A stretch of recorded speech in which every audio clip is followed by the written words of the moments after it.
سوال کیا گیا ہے عمار طور بھائی کی طرف سے کہ روزے کی حالت میں میاں بیوی باہمی رضامندی سے اگر تعلقات قائم کر لیں تو پھر کفارہ جو حدیث میں آیا ہے دونوں پر ہوگا یا صرف مرد پہ ہوگا؟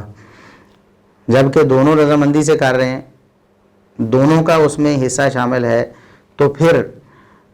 کفارہ کس پہ ہوگا؟ دیکھیے محترم، یہ جو معاملات ہوتے ہیں یہ عموماً رضامندی سے ہوتے ہیں، زبردستی تو نہیں ہوتے،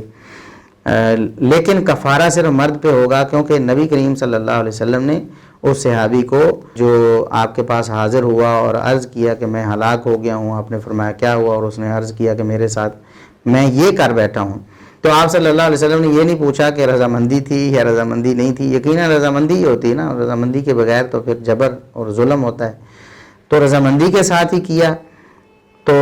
دونوں پر کفارہ نہیں، کفارہ صرف مرد پر۔ آپ صلی اللہ علیہ وسلم نے فرمایا کہ آپ کے پاس کوئی غلام ہے، کیا آپ 2 مہینے مسلسل روزہ رکھنے کی طاقت رکھتے ہیں؟ کیا آپ 60 مسکینوں کو کھانا کھلانے کی طاقت رکھتے ہیں؟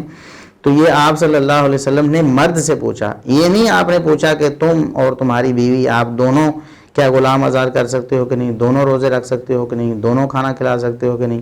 کفارہ صرف مرد پر ہوگا، کیونکہ شریعت نے ہمیں صرف یہی بتایا ہے کہ کفارہ مرد پر ہے۔